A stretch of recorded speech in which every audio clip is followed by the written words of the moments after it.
నమస్తే, welcome to Aadan. నేను మీ Prasad. NDA కూటమి ఆంధ్రప్రదేశ్లో అధికారంలోకి వచ్చి 100 రోజులు దాటిపోయింది. అయితే బడ్జెట్కి సంబంధించిన వ్యవహారం మాత్రం ఇంకా ముడిపడల. ఏంటి దాని వెనకాల ఉన్న కారణం? ఒకవేళ అమలు కాని హామీలు ఏమైనా సరే వీళ్ళు ఇచ్చారా? మరి ఎందుకని ఇంత జాప్యం జరుగుతోంది? మరో ప్రక్కన నామినేటెడ్ పదవులు. సరే, ఆ విషయాల గురించి ప్రక్కన పెడితే ప్రధానంగా బడ్జెట్కి సంబంధించిన అంశం మాత్రం చాలా కీలకమైనది. సో ఏదైతే ఆంధ్రప్రదేశ్ అప్పుల ఊబిలో కూరుకుపోయింది అని చెప్పేసి ఎన్నికలకు ముందు అటు చంద్రబాబు నాయుడు గారు కావచ్చు, పవన్ కళ్యాణ్ గారు కావచ్చు, బీజేపీ నాయకులు కావచ్చు పదే పదే చెప్పారు. సో ఈ క్రమంలో దానిపైన క్లారిటీ ఇక్కడ జగన్మోహన్ రెడ్డి గారు కూడా ఇచ్చారు. అక్కడ వీళ్ళంతా కూడా తప్పులు తడక చేసి చూపించారు. అసలు ఉన్న అప్పు ఇది వాస్తవంగా 14 లక్షల కోట్లు, 15 లక్షల కోట్లు అన్నారు. కానీ 7.48 లక్షల కోట్లు మాత్రమే, అంటే 7.48 లక్షల కోట్లు మాత్రమే ఉంది అని చెప్పేసి ఆయన ఓ ప్రక్కన. మరి ఇటువంటి తరుణంలో అసలు వాస్తవాలు ప్రజలకు తెలియవలసిన అవసరం ఎంతైనా ఉంది. అసలు అప్పు ఎంత ఉంది, వీళ్ళు ఇచ్చిన హామీలకు సంబంధించి ఎంత బడ్జెట్ కేటాయించబోతున్నారు, మరి దానికి ఏ విధంగా తీసుకురాబోతున్నారు, ఆదాయం ఏమైనా సృష్టించబోతున్నారా? ఎందుకంటే ఎన్నికలకు ముందు ఇదే విషయాన్ని కూడా పదే పదే ప్రస్తావించారు. ఆదాయం ఖచ్చితంగా సృష్టిస్తాము, మరి ఆదాయ వనరులు లేకుండా ఏ విధంగా చేస్తాము, అట్లాగే పెట్టుబడిదారులను తీసుకొస్తాము అని చెప్పేసి అన్న తరుణంలో మరి ఈ 3 నెలల కాలంలో ఎంతమంది పెట్టుబడిదారులు వచ్చారు, మరి ఏ మేరకు ఆదాయం సంపాదించే పరిస్థితి ఉంది ఏంటి అనే అంశాన్ని ఈరోజు మనం చర్చించబోతున్నాం. ఈ చర్చలో మనతో పాల్గొనబోతున్న వారు వైసీపీ అధికార ప్రతినిధి కారుమంచి రమేష్ గారు, జనసేన పార్టీ అధికార ప్రతినిధి సుజాత గారు, అట్లాగే టీడీపీ అధికార ప్రతినిధి మరియు రాజకీయ విశ్లేషకులు మరికొద్దిసేపట్లో జాయిన్ అవబోతున్నారు. సో ముందుగా జనసేన పార్టీ అధికార ప్రతినిధి తీసుకుని, ఎందుకంటే తెలుగుదేశం పార్టీ వాళ్ళు ఉన్నట్లయితే ఖచ్చితంగా ఇప్పుడు వైసీపీ వాళ్ళతో మాట్లాడిచ్చేవాడిని. సో జనసేన వాళ్ళతో మాట్లాడించిన తర్వాత ఆ తర్వాత వైసీపీ వాళ్ళతో మాట్లాడితే ఈలోపు టీడీపీ వాళ్ళు జాయిన్ అయితే వాళ్ళకు కూడా క్లారిటీ ఉంటుంది. సో సుజాత గారు, గుడ్ మార్నింగ్ అండి. గుడ్ మార్నింగ్ అండి ప్రసాద్ గారు, మీకు ప్యానెల్లో ఉన్న సభ్యులందరికీ గుడ్ మార్నింగ్ అండి. Good morning madam. ఏంటి మీరు కూడా భాగస్తులే కదా అధికారంలో, మరి ఇటువంటి తరుణంలో ఆ హామీలకు సంబంధించిన వ్యవహారంలో ఒక తెలుగుదేశం పార్టీదే కాదు బాధ్యత, మీది కూడాను. అట్లాగే అప్పుల విషయంలో అసలు నిజంగా అప్పులు ఎంత ఉన్నాయి ఏంటి అనే అంశం కూడా మీరు ప్రజలకు తెలియజేయవలసిన అవసరం ఉంది. ఎన్నికలకు ముందంటే ఏదో చెప్పేశారు అయిపోయింది అనుకోవడానికి లేదు, అదే ప్రామాణికంగా తీసుకుంటారు ప్రజలు కూడా. సో మరి ఆ అప్పుల పరిస్థితి ఏంటి, అలాగే ఈ హామీల పరిస్థితి ఏంటి, బడ్జెట్ అసలు ఎప్పుడు ప్రవేశపెట్టే అవకాశం ఉంది చెప్పండి. సార్, ఏపీ పరిస్థితి మనం తీసుకుంటే కనుక గత 5 ఏళ్లలో జరిగిన దాని గురించి మళ్ళీ మనం చర్చించుకోవడం అనవసరం. కానీ ఇది బడ్జెట్ కు సంబంధించిన విషయం కాబట్టి ఇప్పుడు అవన్నీ ఆ పరిస్థితులు కూడా మనం చర్చకు తీసుకురావాల్సిన అవసరం ఉంటుంది.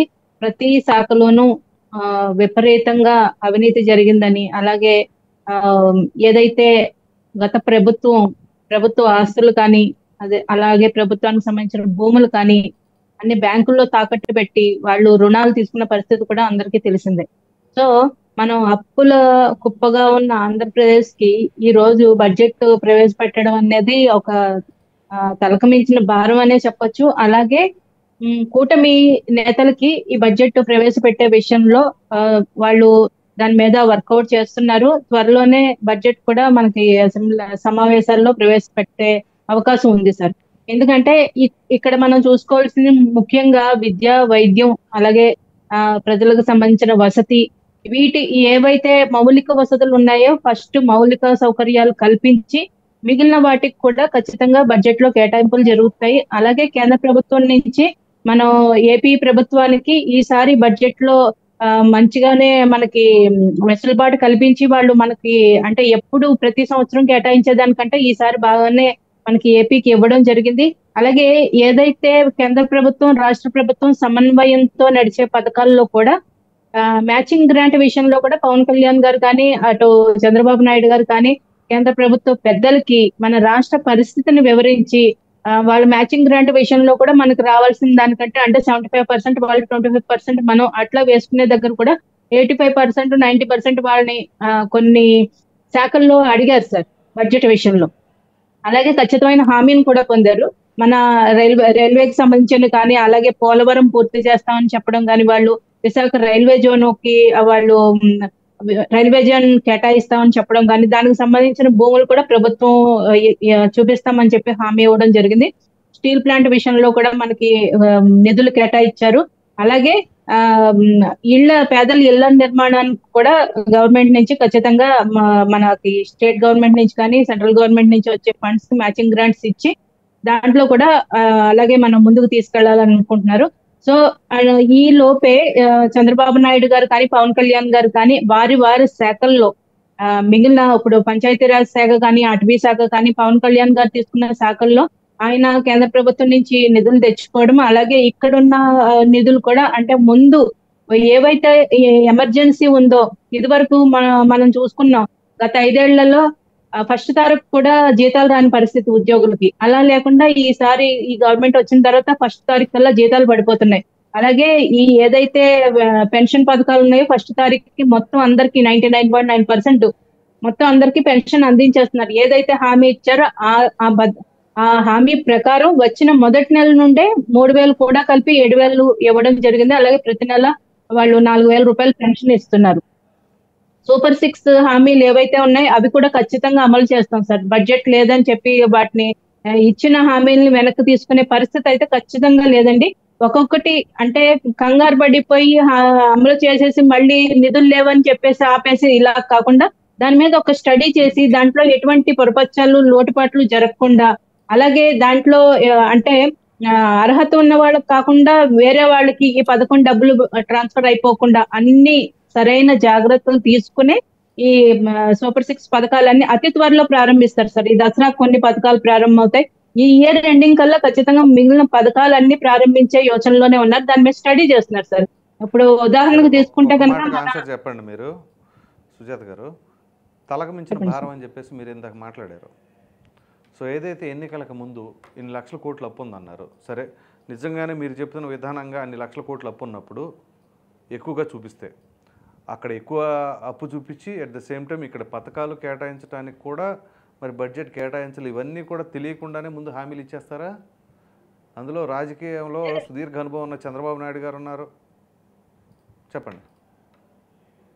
లేదు సార్, ఎన్ని కోట్లు అప్పు ఉన్నాయి అన్నది గవర్నమెంట్ ఇంతకు ముందు చూసుకునేటట్టయితే మనకి ఏది లెక్కలు వాళ్ళు ఏది మనకి ఎంత అప్పు ఉంది, ఎంత మన ప్రభుత్వ ఖజానాలు ఎంత ధనం ఉందని వాళ్ళు ఎప్పుడు మనకి క్లారిటీ ఇవ్వలేదండి. ఎందుకంటే శ్వేతపత్రం ఏ రోజు రిలీజ్ చేయలేదు. గత 5 ఏళ్లలో ప్రభుత్వం చూసుకుంటే కనుక ఆర్థిక శాఖకు సంబంధించిన శ్వేతపత్రం ఏ రోజు రిలీజ్ చేయలేదు. కాబట్టి ప్రభుత్వ ఖజానాలో ఎంత డబ్బు ఉన్నది అన్నది తెలియదు. కేంద్ర ప్రభుత్వం నుంచి వచ్చిన లెక్కల ద్వారా ఇంకొక సోర్స్ ద్వారా వచ్చిన లెక్కల ద్వారా అప్పులు ఉన్నాయి అన్నది తెలిసిందే తప్ప సో ఏ శాఖలో ఎంత లోటు బడ్జెట్ ఉన్నది అన్నది ఈ ప్రభుత్వం వచ్చిన తర్వాత అవన్నీ బేరీజ్ వేసుకున్నారు, చూసారు. కానీ ఏదైతే హామీలు ఇచ్చారో వాటికి స్ట్రిక్ట్ అయి ఉంటాం సార్. మేము వాటికి స్ట్రిక్ట్ అయి ఉంటాం. ఎందుకంటే వాటి నుంచి పక్కకు వెళ్లే సమస్య లేదు. ఇలాంటివన్నీ ముందే ఊహించారు. మొత్తం ఖజానా మొత్తం ఊడ్చేసి చెప్పు చేతికి ఇస్తారని ఊహించిన తర్వాతే ఈ పథకాలు ఏవైతే ఉన్నాయో వాటికి ఇవ్వడానికి పాసిబిలిటీస్ కూడా అన్ని ఆలోచించి చర్చించిన తర్వాత కూటమి నేతలు మీరు గమనిస్తే కనుక ఎలక్షన్స్ ముందు ఒక 10-15 సార్లు పవన్ కళ్యాణ్ గారు చంద్రబాబు నాయుడు గారు భేటీ అయ్యారండి. ఉమ్మడి మేనిఫెస్టో రావడానికి ముందు. అంటే నిపుణులతోటి, ఆర్థిక సంఘ నిపుణులతోటి, ఆఫీసర్స్ తోటి, మన బ్యూరోక్రాట్స్ అందరితో చర్చించిన తర్వాతే ఖచ్చితంగా హామీలు ఇచ్చేస్తారు. హామీల విషయంలో వెనక్కి వెళ్లే ప్రసక్తి లేదంటే యూటర్న్ తీసుకునే ప్రసక్తి లేదు. ఖచ్చితంగా అమలు చేస్తారు సార్ వాటిని. Right madam. రమేష్ గారు గుడ్ మార్నింగ్ అండి. కిరణ్ గారు ఉన్నారు సార్, ఆయన కూడా చెప్పేస్తే మీరు చెబితే మీ దానికి ఆయన ఆన్సర్లు చెప్తారు. ఓకే, కిరణ్ గారు ఆన్సర్ చెప్తారంటారా? అందు గురించి మరి ఆన్సర్లు చెప్పాల్సింది ఆయనే కదా, ఆ పొజిషన్లో ఆయన ఉన్నారు. ఓకే, సో రమేష్ గారు చెప్పండి. ఇప్పుడు ప్రసాద్ గారికి ఆదాన్ టీవీ ప్రేక్షకులకు ప్యానల్లో ఉన్న సభ్యులందరికీ కూడా హృదయపూర్వక నమస్కారాలండి.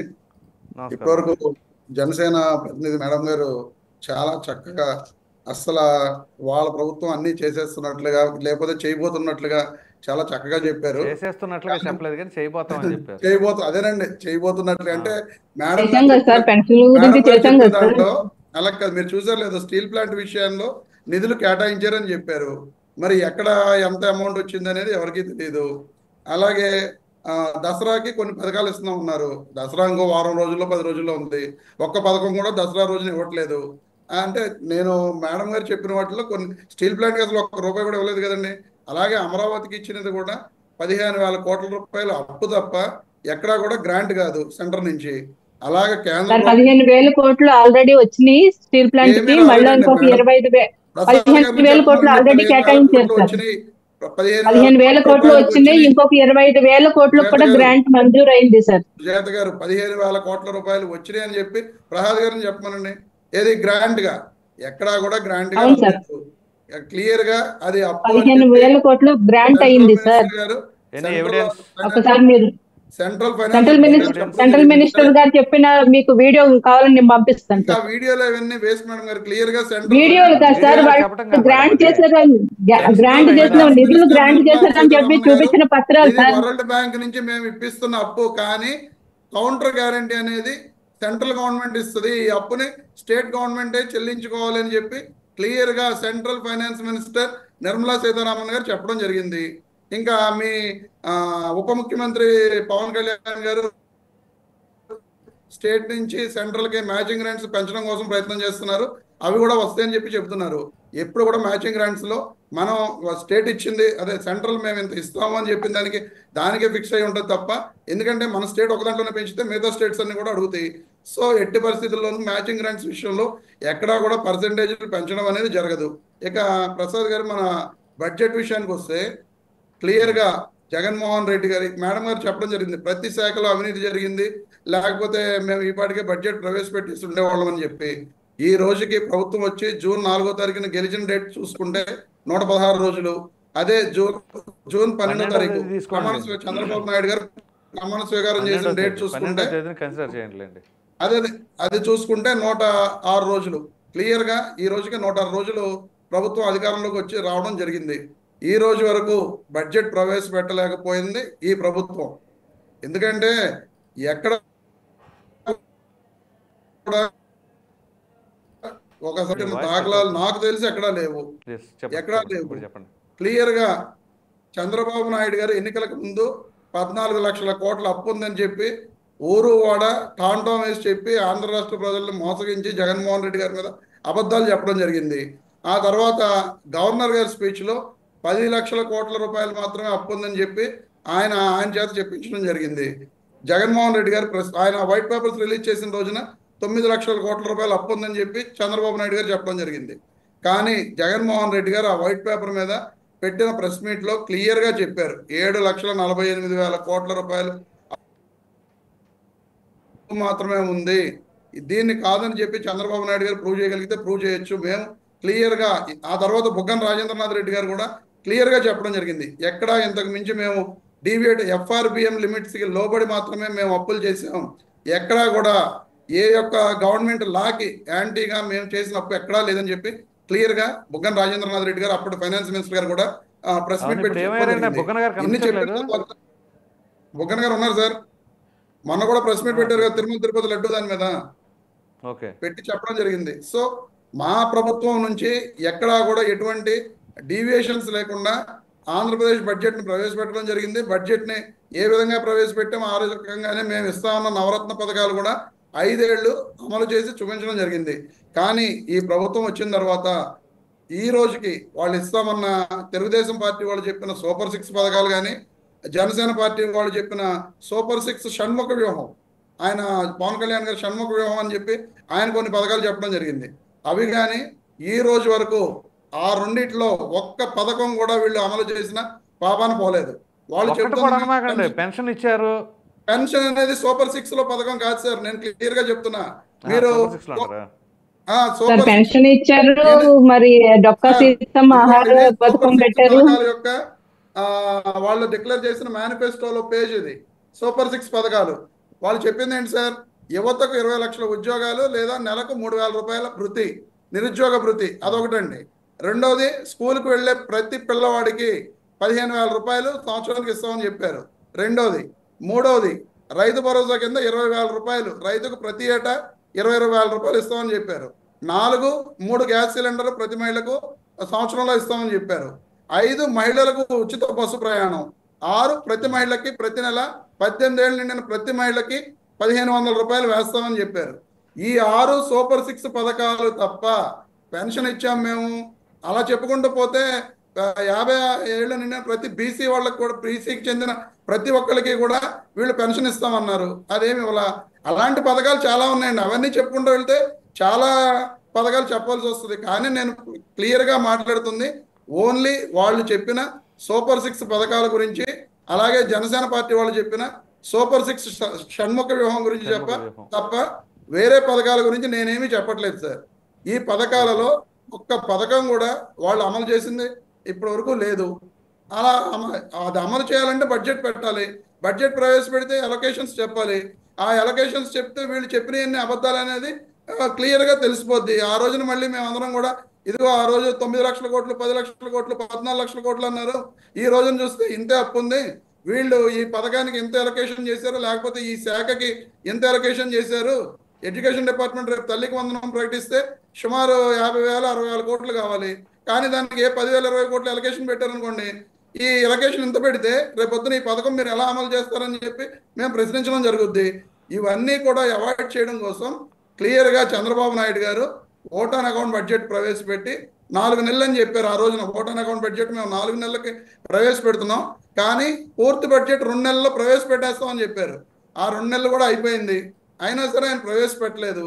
సో ఇది కావాలని వాంటెడ్గా చంద్రబాబు నాయుడు గారు ఆయన పెట్టిన చెప్పిన పథకాలు అమలు చేయలేరు కాబట్టి అమలు చేయలేకపోతున్నాం అనే ఉద్దేశంతో ముందుకు తోసుకుంటూ వెళ్ళిపోతున్నారు తప్ప బడ్జెట్ని ఇప్పటి వరకు ఆయన ప్రవేశపెట్టలేరు. ఇదైతే క్లియర్గా ఇండికేషన్ సార్. అది రైట్ సార్. విజయకిరణ్ గారు నమస్తే అండి. Good morning sir. మీకు, రమేష్ గారికి, అలాగే సోదరికి, ఇంకా అంకమ్మరావు గారికి, అందరికి కూడా గుడ్ మార్నింగ్ అండి. సార్ విన్నారు కదా రమేష్ గారు చెప్పింది.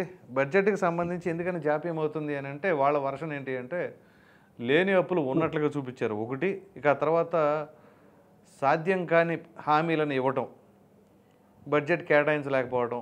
సో అందు గురించి అన్ని ఫిగర్స్ చూపించాలి కాబట్టి మీరు పెట్టలేకపోతున్నారు అని చెప్పేసి అంటున్నారు. అఫ్కోర్స్ అమ్మఒడి వాళ్ళు ఎప్పుడు ఇచ్చారు ఏంటి అనేది అంటే వాళ్ళు సంక్రాంతికి ముందు ఇచ్చారు అనుకోండి, వచ్చిన 6 నెలలకు 7 నెలల్లో ఇచ్చారు అంటున్నారు. అది బడ్జెట్ ప్రవేశపెట్టాం సార్ ఆ రోజు మేము. మీరు బడ్జెట్ ప్రవేశపెట్టారు, అందు గురించి నేను అంటుంది. చెప్పండి సార్. ఒకటి, ఇప్పుడు మేము హామీలు ఇచ్చాం, ప్రజలు మమ్మల్ని నమ్మారు. ఆ నమ్మిన విధంగా ప్రజలకి ఏదైతే మేము సూపర్ 6 చెప్పామో, ఏదైతే ఎన్నికల హామీ ఇచ్చామో అవన్నీ కూడా డెలివరీ చేయాల్సినటువంటి బాధ్యత ఈ ప్రభుత్వం పైన ఉంది. డెలివరీ చేయలేని పక్షంలో ఆటోమేటిక్గా ప్రజలు మళ్ళీ వైఎస్ఆర్ కాంగ్రెస్ కలిసి చూస్తారు కదా సహజంగా.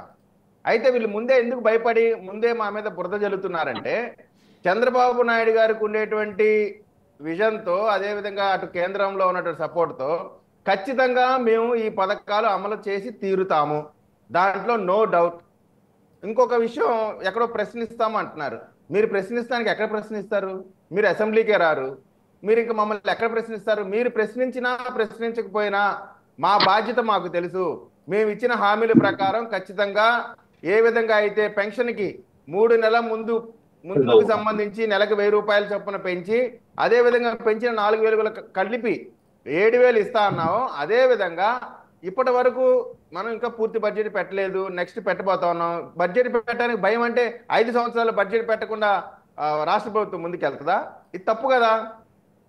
పూర్తి బడ్జెట్ని ప్రతి సంవత్సరం పెడతాము, ఖచ్చితంగా ప్రజలకు కావాల్సినటువంటి, ఇవ్వాల్సినటువంటి, చెప్పినటువంటి ప్రతి హామీని కూడా నెరవేర్చి తీరుతాం. దాంట్లో ఎటువంటి సంశయం పడాల్సినటువంటి అవసరం లేదు.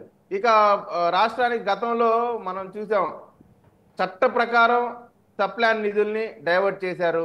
కేంద్రం నుంచి వచ్చినటువంటి ఎస్సీలకు సంబంధించిన, ఎస్టీలకు సంబంధించిన నిధులన్నిటిని కూడా వివిధ పథకాలకి డైవర్ట్ చేశారు. అవి ఎక్కడ డైవర్ట్ చేశారో కూడా సరైనటువంటి వివరణ లేదు.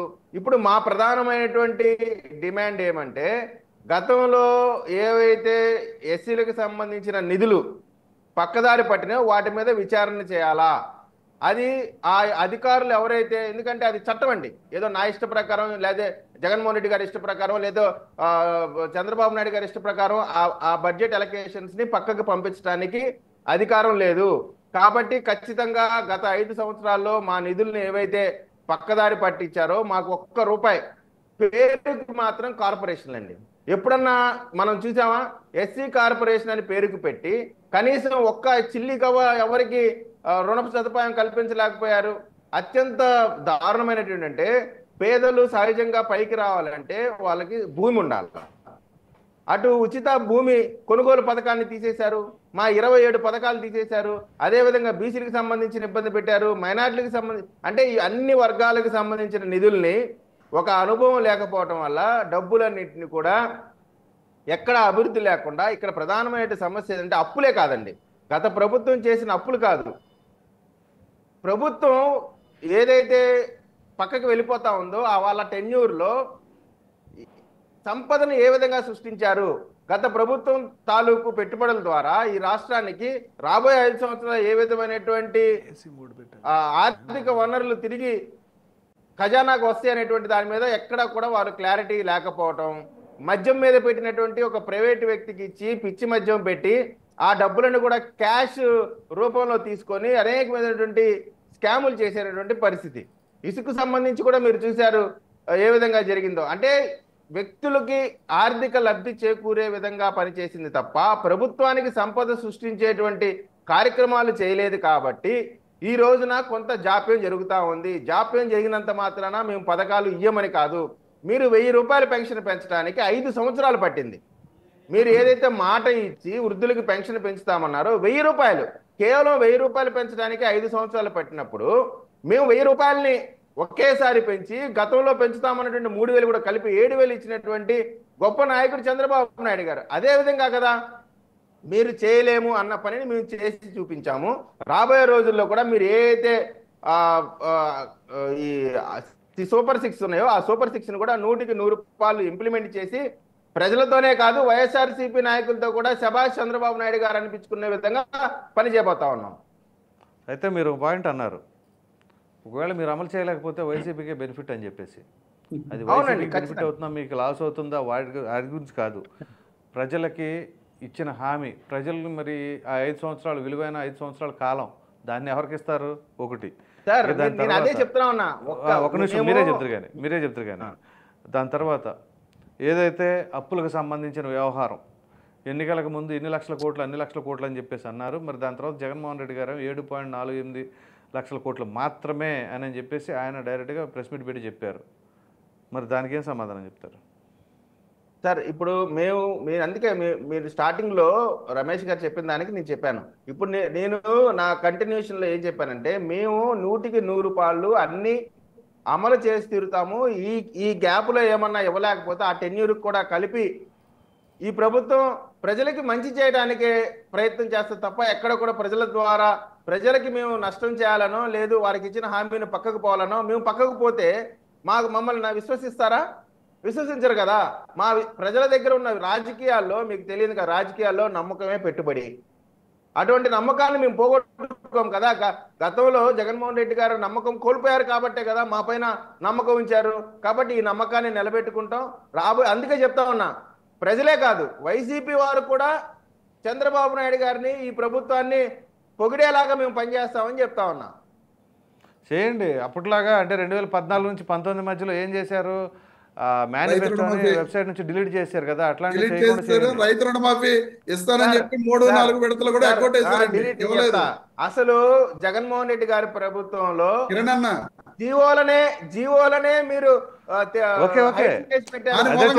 నష్టం లేదన్నా, జీవోలను బయట పెట్టకపోయినంత మాత్రం రమేష్ గారు ఏంటి అంటే, కిరణ్ గారు మనం గుర్తించాల్సింది ఏంటి అంటే, చిన్న గీత పక్కన పెద్ద గీత గీసామనుకోండి ఆటోమేటిక్గా చిన్న గీతను పెద్దగా పట్టించుకోరు. అట్లా జగన్మోహన్ రెడ్డి గారు వచ్చి చేశారు కాబట్టి మీరు గీసిన గీత కనపడలా. అది మీరు ఇప్పుడు చెప్పండి. మేము ఇప్పుడు ఒకటి సార్, మా మేనిఫెస్టో మేము తీసామంటాను. మేనిఫెస్టో అనేది పబ్లిక్ పేపరు, ఎక్కడైనా దొరుకుతుంది. దాన్ని ఎవరు దాచిపెడితే దాగేది కాదు. వినండి, దాచిపెడితే దాగేది కాదు. మేము చెప్తా ఉన్నాం, ఖచ్చితంగా సూపర్ 6 అమలు చేసి తీరుతాము. మీరు ప్రశ్నించకపోయినా మా ప్రభుత్వాన్ని మేమే ప్రశ్నిస్తాం. మా హక్కుల గురించి మేమే పోరాడతాం. ఎందుకంటే మీరు పోరాడరు, అసెంబ్లీకి రారు కాబట్టి. రైట్. అంకమరావు గారు నమస్తే అండి.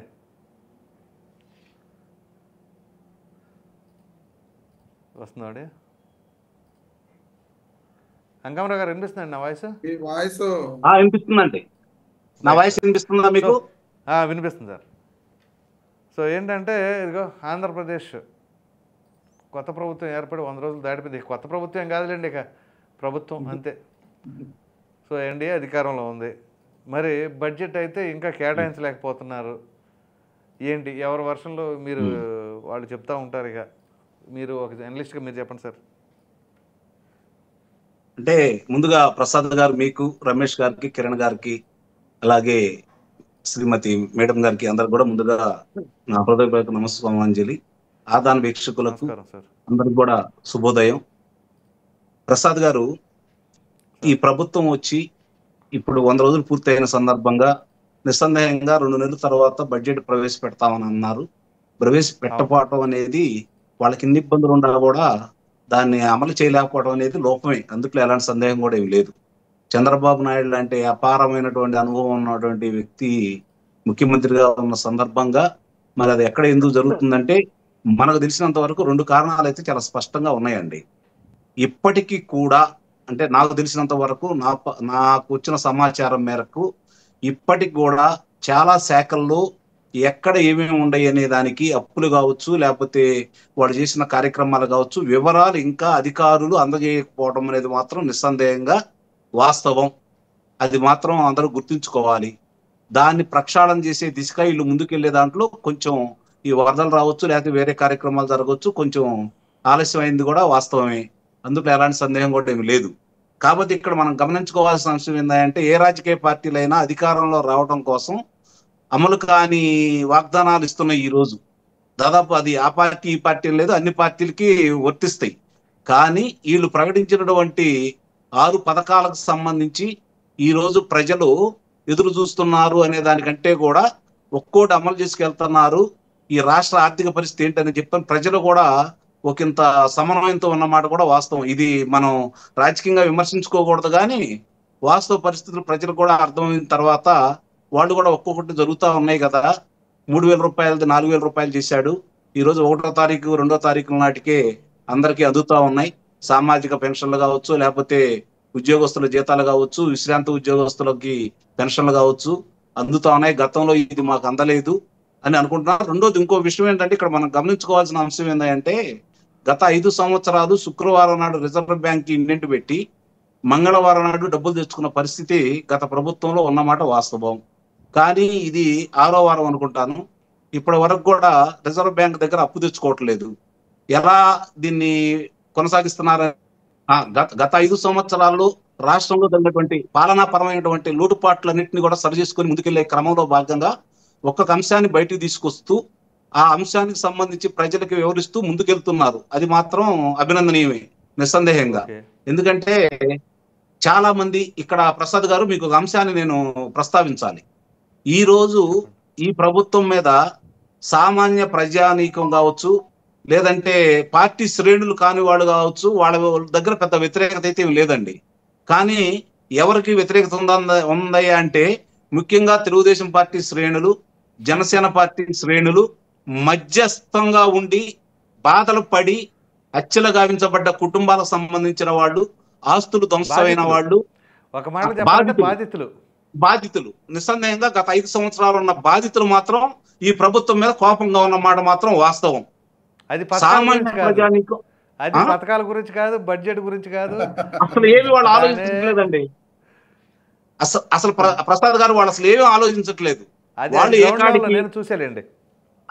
రఘురామకృష్ణరాజు గారిని లాగా వీళ్ళని తీసుకొచ్చి లోనేసి ఎందుకు కొమ్మట్లేదు, ఎందుకు వీళ్ళు ఇలా వదిలేస్తున్నారు? ఇప్పుడున్న ప్రభుత్వం తెలుగుదేశం ప్రభుత్వమా లేకపోతే వైసీపీ ప్రభుత్వమా? వాళ్ళు మాట్లాడుతున్నారు, ఇంకా బయటకు వచ్చి సవాళ్లు విసురుతున్నారు. వీళ్ళ దగ్గర సమాధానాలు ఏంటి? వీటి గురించి మాత్రమే ప్రసాద్ గారు ఇప్పుడు చర్చ జరుగుతూ ఉంది.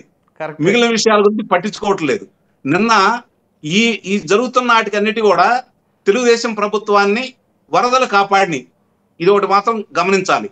మొన్న వచ్చినటువంటి విజయవాడ ముప్పుకు సంబంధించిన దాంట్లో మంచి మార్కులు సంపాదించారు, ప్రజలందరూ కూడా హర్షిస్తున్నారు. అందుట్లో ఎలాంటి సందేహం కూడా లేదు. రైతులకు సంబంధించి తెనాలి కావచ్చు, మా ప్రాంతంలో కావచ్చు, రైతుల ఖాతాల్లో డబ్బులు కూడా జమ అయిపోతా ఉన్నాయి. హెక్టార్కి 25,000 రూపాయల కాడికి. ఇది ఎలా వస్తుంది, ఇంత డబ్బులు ఎలా వస్తున్నాయి అని చెప్పని అర్థం కాని చాలా మంది దాని గురించి కూడా చర్చించుకుంటా ఉన్నారు. ఎలా చేయగలుగుతున్నారు, గతంలో ఎందుకు అప్పులు చేశారు, ఇప్పుడు ఎందుకు అప్పులు లేకుండా ప్రభుత్వం నడుస్తూ ఉంది, దీని మీద చర్చ జరుగుతూ ఉంది. అంతే తప్ప ఈ పథకాల గురించి పెద్దగా ఆలోచించే వాళ్ళు ఎవరైతే నాకు పెద్దగా కనిపించట్లేదండి. ఇది మాత్రం క్షేత్రస్థాయిలో జరుగుతున్నటువంటి వాస్తవాలు. ఈ ఒక్క ప్రభుత్వం మీద ఇందాక నేను చెప్పినట్టు వ్యతిరేకత శ్రేణుల్లో ఉంది తప్ప మిగిలిన వాళ్ళు కూడా పరిపాలన పరంగా చూసుకున్నా, లేకపోతే శాంతి భద్రతల విషయాలు చూసుకున్నా, జరిగే కార్యక్రమాలు చూసుకున్నా, ముందుకెళ్లే విషయాలు చూసుకున్నా కూడా చాలా అవగాహనతో వెళ్తున్నారు. అది ఆయనకున్న అనుభవం అదే కాబట్టి మనం తెచ్చుకున్నందుకు ఆయన ప్రభుత్వంలోకి నిస్సందేహంగా ఆయన చేస్తాడు కాబట్టి చేసుకుంటా వెళ్తున్నాడనే విషయంలో మాత్రం చాలా స్పష్టంగా ఉన్నారు ప్రసాద్ గారు. ఇది మాత్రం కాదనలేని సత్యం. ఇక ఈ ప్రభుత్వ పరంగా జరుగుతున్నటువంటి కొన్ని లోటుపాట్లు విషయాలకు వచ్చేతలికి కొంతమంది శాసనసభ్యులు ప్రవర్తిస్తున్న విధానాలు దాని నెక్స్ట్ వస్తాను నేను దాని గురించి నెక్స్ట్ అదే అడుగుతుంది. అయితే ఓకే, ఇప్పుడు సంబంధించి ఈ బడ్జెట్ కు సంబంధించింది కూడా నాకు తెలిసినంత వరకు నవంబర్ దాకా వీళ్ళు ఎలాంటి ప్రకటన చేయరండి. దీని మీద పూర్తిగా అవగాహన వచ్చిన తర్వాత శ్వేతపత్రాలు ప్రజల్లో ఇప్పుడు వీళ్ళు చేస్తున్న పని ఏందా అంటే గతంలో లాగా కాకుండా ప్రజల్లో చర్చ పెడుతున్నారు. ఇది ఒక మంచి పరిణామం. ఏ శాఖల్లో ఏమేమి జరుగుతున్నాయి, గతంలో ఎందుకు ఉంది, ఇప్పుడు ఎందుకు లేదు, ఒకవేళ ఉంటే ఏం జరుగుతుందని చెప్పి ఈ కూటమి ముఖ్యంగా ఎక్కడా చూడండి ఎంత రెచ్చగొట్టుకుంటున్నా, ఏ విధంగా ఎవరు మాట్లాడినా, మీరు నేను విమర్శిస్తున్నా, జరుగుతున్న వాస్తవాలు ఎందుకు చెప్పట్లేదని చెప్పని చెబుతున్నా, ఈ బాధితులు ఎలా ప్రశ్నిస్తున్నారని చెప్పి అంటున్నా కూడా వాళ్ళు తన పని తాను చేసుకెళ్దామనే ఒక్క ఉద్దేశంతో ముందు రాష్ట్రాన్ని గాడిని పెట్టాలి. ఇంకోటి ఒక్క విషయం, గతానికి ఇప్పుడు కొన్న వ్యత్యాసం మీకు చెబుతాను ప్రసాద్ గారు. ప్రజలు ఏమనుకుంటున్నారు అంటే గత 5 సంవత్సరాల్లో ప్రభుత్వం ఇంత ఖర్చు చేసింది కదా, దానివల్ల రాష్ట్రానికి ఆదాయం వనరులు సమకూర్చే ఏ పరిశ్రమ కావచ్చు, ఏ విధమైనటువంటి అంటే జలాశయాలు కావచ్చు, లేదంటే విద్యుత్తు కావచ్చు, వీటికి సంబంధించిన ఏది వాళ్ళు పూర్తి చేయలేకపోవడం అనేది వాళ్ళ లోపం. ఈ ప్రభుత్వం అలాంటివన్నీ సరి చేసుకుంటూ ముందుకెళ్ళాలి కాబట్టి సమయం తీసుకుంటున్నారు, ముందుకెళ్తారు అని చెప్పనే ఒక్క అవగాహనతో ఈ రోజు ముందుకెళ్తున్నారండి. మొన్న ప్రసాద్ గారు పోయినసారి కూడా మీ దగ్గర నేను ప్రస్తావించడం కూడా జరిగింది. ఈ మధ్య నేను కొన్ని ప్రాంతాలు పర్యటించిన సందర్భంగా రైతులు కావచ్చు, లేదంటే అక్కడ ఉన్నటువంటి వ్యవసాయ కూలీలు కావచ్చు, వివిధ రకాల వాళ్ళు కావచ్చు, వాళ్ళ అభిప్రాయం ఎలా ఉంది అంటే వీళ్ళ లోపాలు కూడా నేను ఒకటి చెప్తున్నాను. నేను గత ప్రభుత్వం ఇసుక దోపిడీ జరిగింది, దీన్ని అరికడుతున్నారు, బాగానే ఉంది. కానీ ఇసుక విధానంలో ఇంకా కొంత లోపభూయిష్టం ఉంది, సరి చేయాల్సిన అవసరం ఉంది. కాబట్టి దాన్ని కూడా ఈ ప్రభుత్వం సరి చేసుకుంటే బాగుంటుందనే అభిప్రాయంతో ఉన్నారు. రెండోది ఏంటంటే గ్రామ ప్రాంతంలో విద్యుత్తుకు సంబంధించి సంస్కరణలు మొదలైనవి, దాని గురించి సంతృప్తిగానే ఉన్నారు. అలాగే ఈ పెన్షన్లు వీటికి కూడా బాగానే ఉంది, పరిపాలన విధంగా పెద్ద ఇబ్బందులు అయితే వాళ్ళు ఏమీ ఎదుర్కోవటం లేదు. వీళ్ళు జరుగుతున్నటువంటి ఇప్పుడు ఆర్థిక మంత్రిగా ఉన్నటువంటి పయ్యావుల కేశవ్ గారు కావచ్చు, ముఖ్యమంత్రి గారు కావచ్చు, లేకపోతే పవన్ కళ్యాణ్ గారు కావచ్చు, పురంధేశ్వరి గారు కావచ్చు, ఎక్కడైనా మీరు ప్రజలు ఒకటి గమనిస్తున్నారని మనం అనుకుంటున్నాం, మనకు ప్రజలకు ఏమీ తెలియదని చెప్పని. కానీ ప్రజలు చాలా స్పష్టంగా మనకంటే ఎక్కువ అవగాహనగా ఉన్నారు. మీలాంటి వాళ్ళ వల్ల 5 నిమిషాల్లో ఏమేమి జరుగుతున్నాయి అని చెప్పని ప్రజలకు చేరవేస్తున్నారండి. వాళ్ళు పొలం గట్ల కాడ కూర్చొని కూడా ఈరోజు సెల్ ఫోన్లు పట్టుకొని ఏం జరుగుతుందని చెప్పని చూసుకొని వాళ్ళు చైతన్యం అవ్వబట్టే గత ప్రభుత్వం మీద ఇలాంటి తీర్పు ఇవ్వడం కూడా జరిగింది. ఇప్పుడు జరిగే ఒక్కొక్క ఉదంతాలన్నీ చూసుకుంటా ఉంటే ఈ రోజు పరిపాలన పరంగా ఏ విధంగా ముందుకెళ్లాలా, రాష్ట్రం ఎలా ముందుకెళ్లాలా, ఎట్లా ముందుకెళ్ళింది. నేను నా పరిశీలనలో ఒక 10-15 మంది రైతులు అన్న మాట ఏంటంటే ప్రసాద్ గారు మీ దృష్టికి తీసుకొస్తున్నాను, ఈ ప్రభుత్వం మమ్మల్ని ఎందుకు భాగస్వాములు చేయట్లేదని చెప్పి వాళ్ళు ప్రశ్నించుకుంటున్నారండి. ఈరోజు వాళ్ళు సిద్ధంగా ఉన్నారు, సంస్కరణలకు సంబంధించి కావచ్చు, లేకపోతే కాలువలు కావచ్చు, లేకపోతే మురుగ్గాలువలు కావచ్చు, గ్రామాల్లో సంబంధించిన దానికి కావచ్చు, మమ్మల్ని కూడా భాగస్వామ్యం చేస్తే బాగుండు అనే అభిప్రాయం అయితే వ్యక్తం చేస్తున్నారని మీ ద్వారా ఆ అధికార ప్రతినిధులకి నేను చెప్తున్న మాట ఇది. ఒక్కసారి మీరు గ్రామ స్థాయిలో కూడా ఏమేమి జరుగుతున్నాయి వాళ్ళతో చర్చించండి. ఈ ప్రభుత్వం ముందుకెళ్లే విధానంలో వాళ్ళు కక్ష సాధింపు కోరట్లేదు, గత ప్రభుత్వం చేసినట్టు చేయాలని కోరుకోవటం లేదు, ఈ అప్పుల గురించి మాట్లాడుకోవటం లేదు. ఇవన్నీ చేస్తాడు కాబట్టే కదా ఈ కూటమిని మేము తెచ్చుకుంది, చేస్తాడనే నమ్మకం అయితే వాళ్ళకు ఉంది. కానీ మమ్మల్ని భాగస్వాములు చేయాలని చెప్పి అయితే వాళ్ళు మనస్ఫూర్తిగా కోరుకుంటున్నారు ప్రసాద్ గారు. Right sir. రమేష్ గారు, ప్రసాద్ గారు ఇప్పుడు కూటమి అధికారంలోకి వచ్చి 100 రోజులు దాటింది కదండి. అవునండి. సో మీకు తెలిసినంత వరకు అంటే రాజకీయపరమైన విమర్శలు కాదండి, రాజకీయంగా చేసుకోండి అది మిగతా విషయాల్లో. కానీ ఇక్కడ ఎమ్మెల్యేలకు సంబంధించిన వ్యవహారం ఇప్పుడు ఒక్కొక్కటి వెలుగులోకి వస్తున్నట్లుగా వార్తలు వస్తూ ఉన్నాయి. ఏంటి అంటే అవినీతికి పాల్పడుతున్నారు అని చెప్పేసి కొన్ని అంశాలు తెరపైకి వస్తున్నాయి. మరి మీకు తెలిసిన అంటే మీ దగ్గర ఉన్న ఇన్ఫర్మేషన్ ప్రకారంగా కూటమికి సంబంధించిన ఎమ్మెల్యేలు ఎవరైనా సరే అవినీతికి పాల్పడుతున్నారా?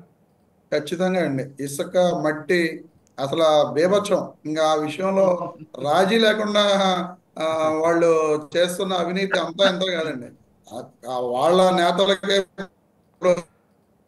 పవన్ కళ్యాణ్ గారు కూడా కొంతమందిని హెచ్చరించడం జరిగిందని చెప్పి, చంద్రబాబు నాయుడు గారు కూడా హెచ్చరించడం జరిగిందని చెప్పి ఇంటర్నల్ గా మనందరం కూడా వింటున్నాం.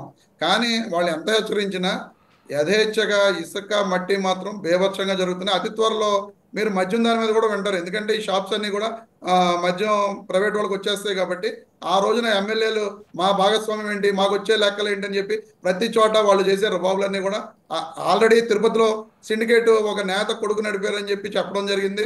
అది ఆంధ్రజ్యోతి పేపర్లోనే రావడం జరిగింది. ఇక ఆ రకంగా క్లియర్గా రేపు మద్యం ప్రైవేట్ షాప్స్ ఇచ్చిన తర్వాత ఇంకా ఇక్కడున్న ఎమ్మెల్యేల దందాలు అనేవి మద్యంలో కూడా ఏ విధంగా చేస్తున్నారు అనేది క్లియర్ కట్గా ఆంధ్ర రాష్ట్ర ప్రజలందరికీ కూడా అర్థమవుతాయండి. ఆ విషయంలో మనం ఎవరు కూడా ఇచ్చేయక్కర్లా. మీరు ఆంధ్రజ్యోతి పేపర్ చూస్తారా? అన్నీ చూస్తాను. నేను 6 పేపర్లు చూస్తానండి. మీరంటే వైసీపీ వాళ్ళు నా ఉద్దేశం. అంటే ముందు ప్రతిపక్ష పేపర్లు చదివితేనే కదండి మనకి ఏం జరుగుతుందనేది తెలిసేది. వాళ్ళు వేసేది వాస్తవమా అబద్ధమా? ఏదండి? వాళ్ళు వేసేది వాస్తవాలా అబద్ధాలా? కొన్ని వాస్తవాలు ఉంటాయి, కొన్ని అబద్ధాలు ఉంటాయి. ఇప్పుడు టీడీపీ మీద అలా కదండి, టీడీపీ మీదే రాస్తున్నారు అంట. వాళ్ళ గెజెట్ పేపర్ అది ఆంధ్రజ్యోతి. టీడీపీ మీదే రాస్తున్నారు అంటే వాళ్ళ ఉన్న ఇది ఏంటనేది అర్థం చేసుకోవాలి మనం. ఇప్పుడు జగన్ గారి విషయంలో రాశారండి, చాలా ఇష్యూస్ లో నిజాలు లేవు. ఏంటంటే ఏదో గొప్పల ప్రచారం చేయాలి కాబట్టి చేస్తున్నారు, కామన్ కదా, అంతే. టీడీపీ మీద రాస్తే వాస్తవం అంటే వ్యతిరేకంగా, ఏదండి టీడీపీకి వ్యతిరేకంగా ఆ పేపర్లో టీడీపీ మీద రావడం అంటే ఆశ్చర్యమే కదండి. ఆ పేపర్లో టీడీపీ మీద రావడం అంటే ఆశ్చర్యమే కదా. ఏమో మీతో ఏమో లోపాకార ఒప్పందం ఉందా? లేకపోతే రాధాకృష్ణ గారు మాతో కలిస్తే అలా ఉండదులేండి, మాతో కలవరు అంతే. సో ఇప్పుడైతే మీరు చెబుతున్నది జస్ట్ ఏదో వేగ్గా చెప్తున్నారా? మీ దగ్గర ఏమైనా ఆధారాలు ఉన్నాయా ఈ ఎమ్మెల్యేలు ఏదో అవినీతి చేశారంటానికి? మీ ఎమ్మెల్యేని చెప్పండి, ఇప్పుడు చుట్టుపక్కల ఉన్న మీ నియోజకవర్గాల్లోని. ఇప్పుడు చాలా చోట్ల ఇసుక, మట్టి మాత్రం యథేచ్ఛగా తోలుకుంటున్నారు సార్.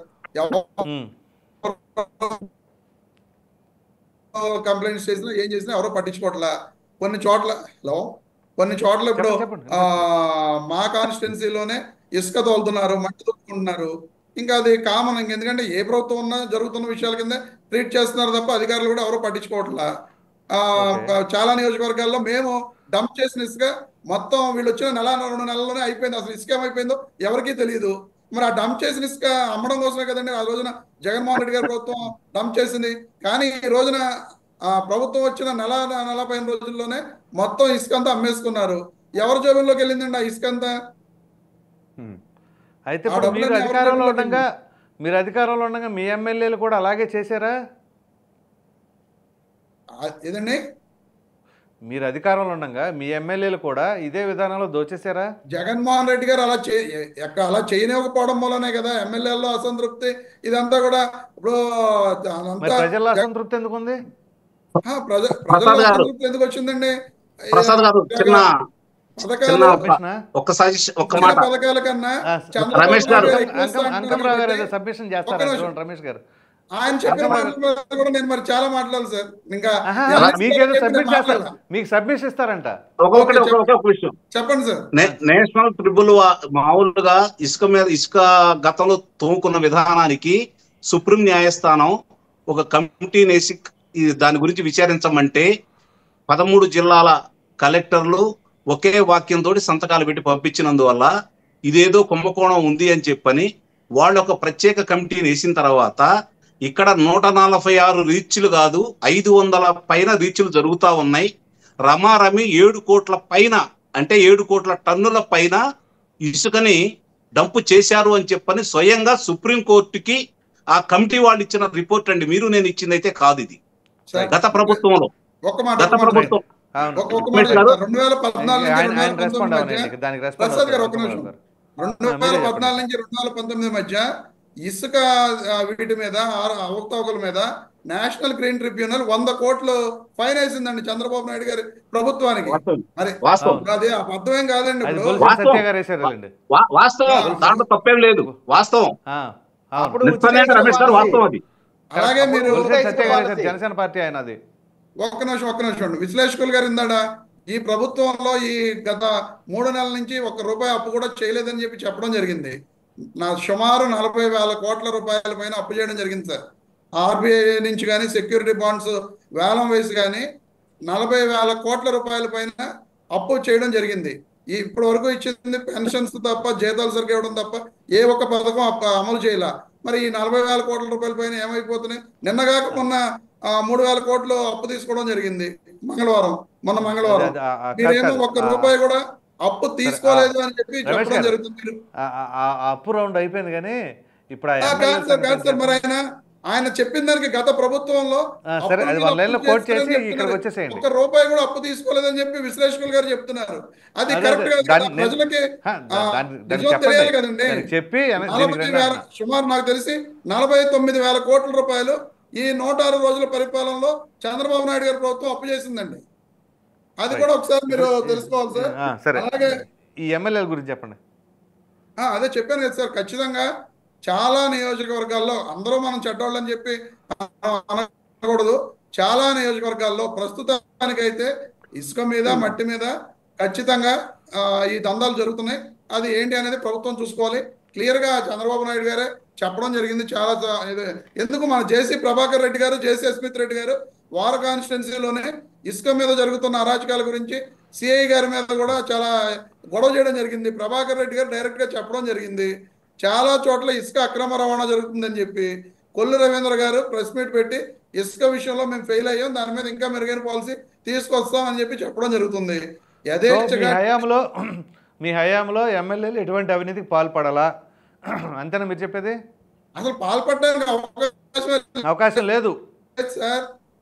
ఎందుకంటే ఇసుక అనేది, అవునండి, ఇసుక అనేది ఒక జేపీ వెంచర్స్ అని చెప్పి వాళ్ళకి అప్పచెప్పారు తప్ప ఏంటి దాని వెనకాల కథ ఏంటి అని నాకు తెలుసులేండి. చివరికి ఎన్నికల సమయంలో కూడా కాదు సార్, ఎన్నికల సమయంలో కూడా ఓ పక్కన ఎలక్షన్ జరుగుతున్నాయి, ఓ పక్కన తోవేసుకుంటున్నారు. ఎవరు తవ్వుతారు? ఓ పక్కన కౌంటింగ్ జరుగుతుంది, కౌంటింగ్ రోజు కనీసం ప్రభుత్వం మారింది, వీళ్ళు ఇంకా ప్రమాణ స్వీకారం చేయలేదంటే అప్పుడు కూడా తోవేసుకుంటున్నారు. వీళ్ళు వచ్చిన వెంటనే మేము పెట్టిన డంప్ లేదు మరి మొత్తం తీసేసుకున్నారు కదండి, వీళ్ళు అమ్మేసుకున్నారు. ఒక డంప్ లేదు ఎక్కడా కూడా. సరే మేము చేయలేదండి, మా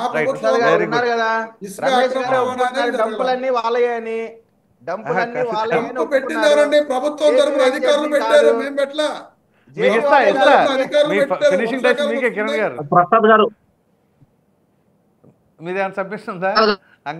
ఒకే ఒక మాట రమేష్ గారికి. రమేష్ గారికి ఒకటే రమేష్ గారు మంచి ప్రశ్న ఎత్తారు. గత 6 వారాల నుంచి రిజర్వ్ బ్యాంక్ దగ్గరికి వెళ్ళి శుక్రవారం నాడు ఇంటింటి పెట్టి మామూలుగా మంగళవారం నాడు అప్పు తెచ్చుకుంటారు. అది తీసుకురాలేదని చెప్పాను, అప్పులు చేయలేదని నేను చెప్పలేదు, గమనించాలి. మంగళవారం పెట్టారు సార్, నిన్న కాక మొన్న మంగళవారం 3,000 crores. నేను ఇండియన్ కూడా చూపిస్తాను మీకు. మొన్న మంగళవారం ఎంత పెట్టారు? 3,000 crores. 3,000 కోట్లు. రైట్, 3,000 కోట్లు అండి. Okay, right. సుజాత గారు, పవన్ కళ్యాణ్ గారు ఇదిగోండి సార్, నిజాయితీకి మారుపేరు 3,000 crores. నాకు పంపించండి, నందమరావు గారికి నేను పంపిస్తాను.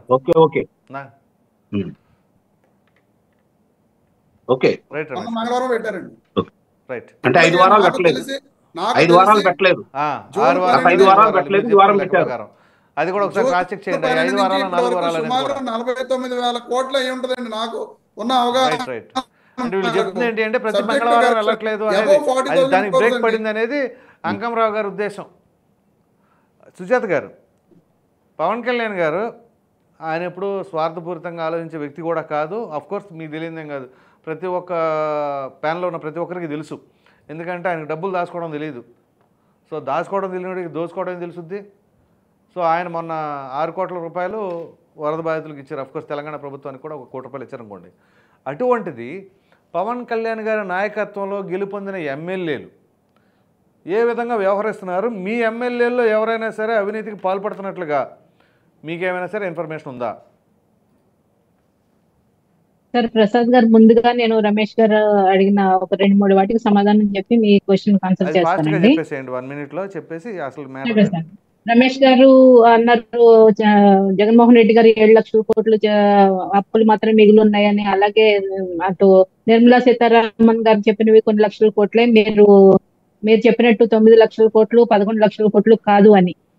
కేంద్ర ప్రభుత్వం చెప్పింది ఏంటంటే, కేంద్ర ప్రభుత్వం దగ్గర నుంచి తెచ్చిన అప్పులు మాత్రమే వాళ్ళు చెప్పారు. జగన్మోహన్ రెడ్డి గారు కూడా అదే చెప్పారు. కానీ ఇక్కడ వీళ్ళు ప్రభుత్వ భూములు, గవర్నమెంట్ ఆస్తులు తాకట్టు పెట్టి తెచ్చేసిన అప్పుల గురించి వీళ్ళు ఇంక్లూడ్ చేయలేదండి. అదొకటి పాయింట్.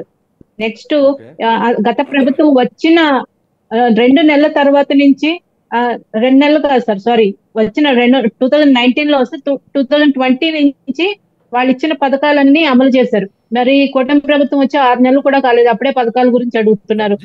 పథకాల గురించి అడగట్లేదు మేడం గారు, బడ్జెట్ ప్రవేశపెట్టడం గురించి అడుగుతున్నాం. ఖచ్చితంగా అది పథకాల గురించి అడగట్లేదు.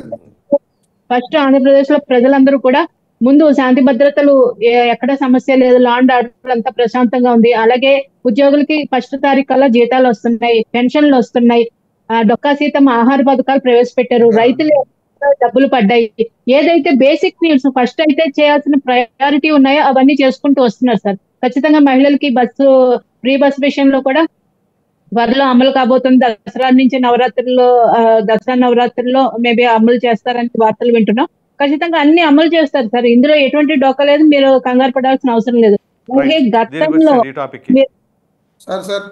ఒక్క మాట ప్రసాద్ గారు ప్రభుత్వంలో సుజాత గారు, నేను కేంద్ర ప్రభుత్వం సీతారామన్ గారు చెప్పిన మాత్రమే కేంద్ర ప్రభుత్వ పరిధిలో చెప్పానని చెప్తున్నారు. నేను కేంద్ర ప్రభుత్వ పరిధిలో చెప్పలేదు మేడం గారు. గ్యారంటీలు ఇచ్చిన అప్పులతోటి కలిపి 7,48,000 కోట్లు అని చెప్పా. అదే కేంద్ర ప్రభుత్వం చెప్పిన అప్పులైతే 5,18,708 కోట్లు మాత్రమేనండి.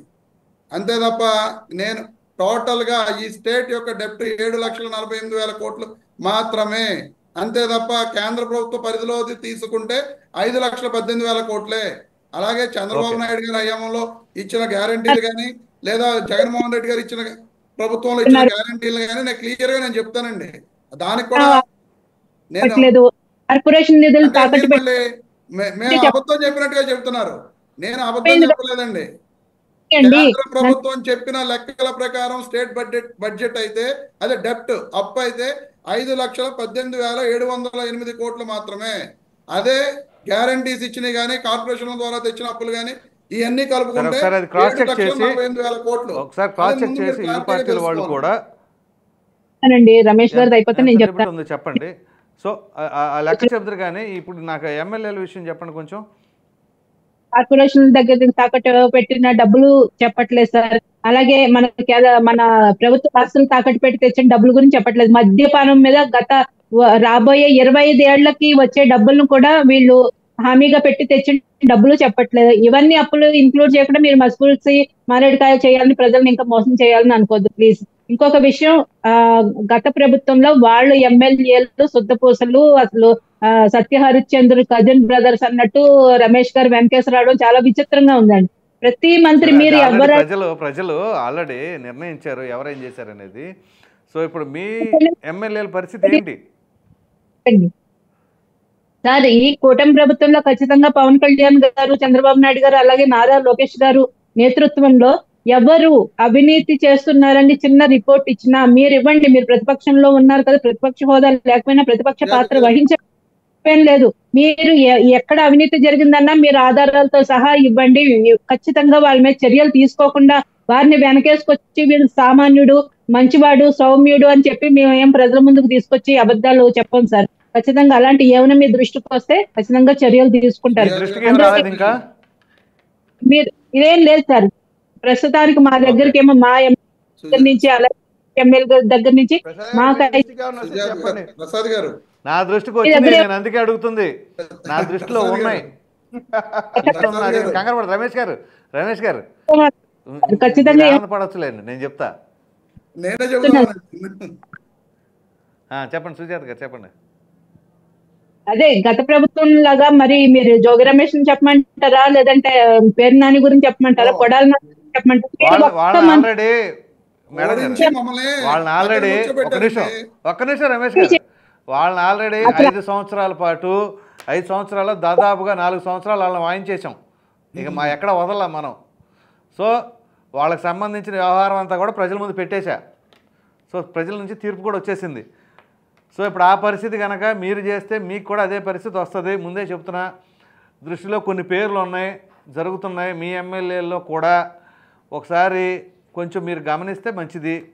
లేదంటే మరలా ఇదే ఇబ్బంది వస్తుంది. లేదా మీరు కూడా వాళ్ళేమో నియోజకవర్గాలు మార్చారు, మీరు క్యాండిడేట్లు మార్చుకోవాల్సిన పరిస్థితి వస్తుంది. ఈ పవన్ కళ్యాణ్ గారి క్రెడిబిలిటీ మీద మాత్రమే ఆధారపడాల్సిన పరిస్థితి వస్తుంది. అందాక తెచ్చుకోకుండా ఆ టీం కూడా మంచిగానే ఉంది అనేది తెచ్చుకోండి. సరే ఇప్పుడు దా జరగలేదని నేను అంటలా, కానీ జరిగిన దానికైనా సరే ఇప్పుడు హెచ్చరికలు జారీ చేసి ఇప్పటి నుంచి అయినా సరే వాళ్ళ జాగ్రత్తగా ఉండమని చెప్పండి. అది ఎవరో ఏంటి అనేది నా దగ్గర ఫుల్ డేటా వచ్చిన తర్వాత మాకు మీకు కంప్లీట్ తెలియజేస్తా. ప్రసాద్ గారు చిన్న సబ్మిషన్ సుజాత గారికి చిన్న సబ్మిషన్ చెప్పండి. నిన్న సుజాత గారు మీరే చెప్పండి. రమేష్ గారిని చెప్పండి ఒక నిమిషం. సుజాత గారు చెప్పండి రమేష్ గారు చెప్పండి. ఇప్పుడు నిన్న నిడదవోలు కాన్స్టిట్యున్సీ పందలపర్రు విలేజ్ లో అక్కడ ఇసుక అక్రమ రవాణా జరుగుతుంటే మీడియా వాళ్ళు వెళ్తే మీడియా వాళ్ళ మీద కత్తులతో దాడి చేశారండి. కానీ నేను ఇది వాస్తవంగా కందుల దుర్గేష్ గారికి సంబంధం ఉందని నేను చెప్పను. ఎందుకంటే దుర్గేష్ గారు చాలా మంచి మనిషి, నాకు చాలా బాగా తెలుసు. ఆయన అయితే ఇసుక రవాణా అక్రమ రవాణా చేయరు. ఖచ్చితంగా నేను కందుల దుర్గేష్ గారిని అయితే ఈ విషయంలో నేను అనడం లేదు. అక్కడ ఉన్న నాయకుల గురించి చెప్తున్నానండి. ఇదిగోండి కత్తులతోటి దాడి చేశారు. బాధ్యత ఉంటది. అంటే నేను కందుల దుర్గేష్ గారి గురించి కాంగ్రెస్ పార్టీలో ఉన్నప్పటి నుంచి నాకు తెలుసు కాబట్టి ఆయన మంచితనం కానీ ఆయన అవినీతి చేసే వ్యక్తి కాదు. ఆయన చేస్తున్నారని అంటలా, మీరు అనేది కూడా కరెక్టే. కాకపోతే ఆయన నియోజకవర్గ పరిధిలో జరిగినప్పుడు ఆయన బాధ్యత వహించాలి. అంతే, వహించాలి ఖచ్చితంగా. Right right. ఇదిగోండి మీడియా మీద కత్తులతో దాడి చేశారు. రైట్ చెప్పండి, రెస్పాండ్ అవ్వండి. ప్రసాద్ గారు, రమేష్ గారు, అలాగే ప్యానెల్ లో ఉన్న తోటి మిత్రులు కూడా ఈ కూటమి ప్రభుత్వంలో ఎవరు తప్పు చేసినా ఖచ్చితంగా ఆధారాలతో సహా మాకు పార్టీ కార్యాలయానికి అందజేయండి, ఖచ్చితంగా చర్యలు తీసుకుంటారు. అందులో ఎటువంటి మేము అందజేయడం ఏంటి మేడం గారు? మీడియాలో క్లియర్ గా వస్తున్నాయి, మళ్ళీ మేము పార్టీ కార్యాలయాన్ని మేము అందజేయడం ఏంటి? మీరు మీ దగ్గర ఉన్నాయంటున్నారు, మీరు ఆరోపణలు చేస్తున్నారు కాబట్టి మీడియాలో వచ్చి ఇవన్నీ మీడియా వాళ్ళ మీద కత్తులతో దాడి కనుక వాటి మీద చర్యలు తీసుకోలేదంటే కనుక ఖచ్చితంగా మీరు మమ్మల్ని ప్రశ్నించండి, మేము ఆన్సర్ ఇస్తాం. ఇప్పుడు చర్యలు తీసుకునేది కేసులు కడతారు. ఇప్పుడు కాదు సార్, రమేష్ గారు వీడియోలో వచ్చింది, ఆ వీడియోలో ఉన్న దానిపైన వీళ్ళు ఎటువంటి చర్యలు తీసుకుంటారు చూద్దాం. మీడియాలో ఇసుక అక్రమ రవాణా జరగట్లేదు అంటే చెబుతూ చూపిస్తున్నాను సార్. నిన్న జరిగింది ఈ రాష్ట్రంలో ఇసుక అక్రమ రవాణా అనేది యథేచ్ఛగా జరుగుతుంది. కిరణ్ గారు కూడా మాట్లాడిన తర్వాత మీకు ఇస్తా. నన్ను నా మాట ఎవరు లేదు. పక్క నిమిషం మేడం కంక్లూడ్ చేయండి. రమేష్ గారు మీడియాలో వచ్చినాయి అంటున్నారు. మీడియాలో వచ్చినాయి పార్టీ దృష్టి వరకు వస్తాయి సార్, కంపల్సరీ. అందులో మీడియాలో వచ్చినాయి అంటే కనుక పార్టీ దృష్టి వరకు వస్తాయి. అలాంటి రానివి ఏమన్నా మీ దృష్టికి వస్తే కూడా ఖచ్చితంగా చెప్పండి. మీరు అంటున్నారు సంబంధం ఒప్పుకుంటున్నాం. మీరు మానిటరింగ్ చాలా ఈజీ, మీకుంది 21 మంది ఎమ్మెల్యేలే కాబట్టి మీరు ఈజీగా మానిటర్ చేసుకోవచ్చు. అందులో ఒకరు పవన్ కళ్యాణ్ గారే. డౌట్ లేదండి. అలాంటి ఏమన్నా ఖచ్చితంగా సాల్వ్ చేస్తాం మేము. అంతేగాని కేసులు బుక్ చేయడానికి అవ్వకుండా, ఎఫ్ఐఆర్ తీసుకోకుండా అట్లాంటి పరిస్థితులు అయితే లేవండి. ఎక్కడైనా జరిగితే ఖచ్చితంగా అది సాల్వ్, అట్లా జరగకుండా నివారిస్తాం సార్. అందులో ఏం డౌట్ ఏం లేదు. రైట్. కిరణ్ గారు చెప్పండి, మీ ఎమ్మెల్యేల పరిస్థితి ఏంటి? మొత్తం 135 మంది మీరు ఉన్నది సార్. 144 పోటీ చేసి 135 మంది ఉన్నారు సార్. మేము పూర్తిగా 100కి 100 పాళ్ళు ఎక్కడ కూడా, అంటే ఇక్కడ సమస్య ఏమొస్తా ఉందంటే, రమేష్ గారు ఎన్డీఏ కూటమి తెలుగుదేశం సంబంధించి ఎవరైనా ఎమ్మెల్యేలు తప్పులు చేస్తున్నారా అంటే అందరు చేస్తున్నారు అన్నారు. సరే అందరు అనలేదండి, అందులో కొంతమంది మంచి వాళ్ళు కూడా ఉన్నారు. సరే పోనీ కొంతమంది చేస్తున్నారన్నారు. కొంతమందిలో ఎవరున్నారో చెప్పలా. నేను చెప్తా ఉన్నా, కొన్ని పేర్లు ఎమ్మెల్యేలే స్వయంగా అక్రమ రవాణా ఇప్పుడు నేరస్తుడికి పార్టీలు ఉండవండి. కొంతమంది ఇప్పుడు వినండి, ఎమ్మెల్యేలు ఈ రోజున ఎక్కడా కూడా ఇసుక అక్రమ రవాణాని ఒప్పుకోవట్లేదు, వారే అడ్డుపడుతున్నారు. ఎప్పుడన్నా సరే గత ప్రభుత్వంలో మీ ఎమ్మెల్యేలు అక్రమ రవాణాని అడ్డుకున్నారా? మేము అక్రమ రవాణాని మేమే అడ్డుకుంటున్నాం. మా ఎమ్మెల్యేలు ఎక్కడా కూడా ఇసుకకి సంబంధించి కానీ వేరే వాటికి సంబంధించి కానీ ఎక్కడా కూడా తప్పు చేయట్లేదనేది నేను ఘంటాపదంగా చెప్పగలుగుతా ఉన్నాను. దానికి నిదర్శనం చేసి నేనే చెప్పవసరం, వైసీపీ నాయకులే చెప్తా ఉన్నారు. మా నాయకులు ఏ విధంగా అక్రమ రవాణాని, ఇసుక అక్రమ రవాణాని అడ్డుకుంటున్నారో, తప్పు చేసే వాళ్ళని అడ్డుకుంటున్నారో స్వయంగా వైసీపీ నాయకులే చెప్పారు. మేము ప్రత్యేకంగా చెప్పవసరంలా. ఇప్పుడు వరదలు కాదు సార్, వరదలు ఈ విధంగా వస్తా ఉంటే అసలు ఇసుక తీయడానికి అవకాశమే లేకుంటే ఎక్కడ ఇప్పుడు మీ హయాములో అక్రమ రవాణా చేస్తూ మీ లారీల కింద మనుషులు చనిపోతున్నారని చెప్తే ఆ వ్యక్తిని తీసుకెళ్లి పోలీస్ స్టేషన్ అది ఓకే సార్. ఇంక మీరు అసలు గత ప్రభుత్వాన్ని వద్దు. రమేష్ గారు ఒక్క నిమిషం, కాదు కిరణ్ గారు ఒక్క నిమిషం. వరదలు వచ్చినాయి అంటున్నారు, వరదలు రాకముందు జరిగిందా? ఒకటి. రెండు, మీ ఎమ్మెల్యేలు ఎక్కడా చేయట్లేదు అంటున్నారు. ఓకే, మీ ఎమ్మెల్యే చేయట్లేదు, మంచి సంతోషమే. మరి అసలు అక్రమ రవాణా చేస్తుంది ఎవరు చేస్తుంటే మీరు అడ్డుకుంటున్నారు? ఎవరు చేస్తున్నా సరే వారిని మేము అడ్డుకుంటున్నాం. అలా ఎవరు ఎవరు చేస్తున్నా కాదు కిరణ్ గారు, అది క్లారిటీ ఇవ్వండి. ఆ చేస్తున్నది ఎవరు? ప్రభుత్వం మీది, పోలీస్ శాఖ చేతిలో ఉంది, మీ ఆధ్వర్యంలో ఉంది. గత ప్రభుత్వంలో దొంగతనం చేయడానికి అలవాటు పడ్డ దొంగలు ఈ ప్రభుత్వంలో కూడా కంటిన్యూ చేస్తున్నారు. ఎట్లా చేస్తారు సార్? కిరణ్ గారు కరెక్ట్ కాదు ఇది. ఎట్లా చేస్తారు? వాళ్ళ ప్రభుత్వంలో చేసిన వాళ్ళే మీ ప్రభుత్వంలో వచ్చినప్పుడు ఎలా చేస్తారు? మరి ఇంక తేడా ఏంటి వాళ్ళకి మీకు? వాళ్ళకి మాకు తేడా ఏంటంటే వాళ్ళు దొంగతనం చేసినప్పుడు పట్టుకోలేదు, మా హయాంలో చేసినప్పుడు పట్టుకుంటున్నాం. మీరేమి చేస్తారన్న ధైర్యం వాళ్ళకి, మీరేమి చేయలేరన్న ధైర్యం అంటారు వాళ్ళకి? చేయలేరన్న ధైర్యం దొంగ సహజంగానే ఏమనుకుంటారంటే నన్ను పట్టుకోరనుకుంటారు, కానీ మా ప్రభుత్వం పట్టుకుంటుంది. అది వాళ్ళకి మాకు తేడా. కిరణ్ గారు చిన్న సబ్మిషన్. ఎందుకంటే మీరే అన్నారు మీ ఎమ్మెల్యేలు అడ్డుకుంటున్నారని చెప్పి. మీ ఎమ్మెల్యేలు అడ్డుకుంటుంది మీ టీడీపీ నాయకులనే. జేసీ ప్రభాకర్ రెడ్డి గారు, జేసీ అస్మిత్ రెడ్డి గారు క్లియర్ గా మా టీడీపీ నాయకులే చేస్తున్నారని చెప్పారు.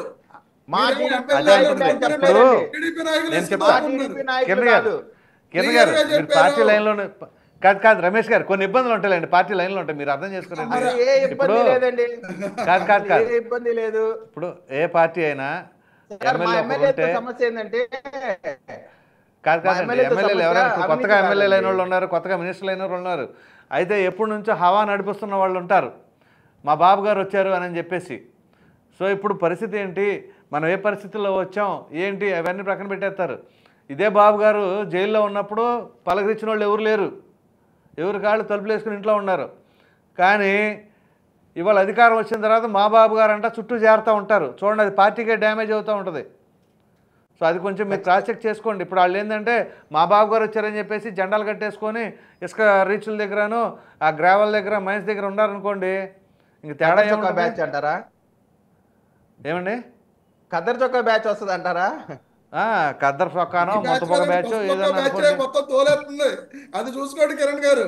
ఏదండి? అదే ఖద్దర్ చొక్కా బ్యాచ్ కాదండి, పసుపు బ్యాచ్, పసుపు చొక్కా బ్యాచ్ తోలేస్తుందండి. అదేలేండి పసుపు ఖద్దర్ అనుకోండి. కాదు మీరు ఉన్నప్పుడే బ్లూ. మీరు ఏ విధంగా కూడా అంటే మరి మాకు వచ్చేదండి తెల్ల చొక్కాలు, కానీ ఆయన పసుపు చొక్కాలు. సార్ మీ ప్రభుత్వంలో జరిగినటువంటి వాటి గురించి చెప్పాలంటే 2 రోజులు పట్టిద్దండి డిబేట్.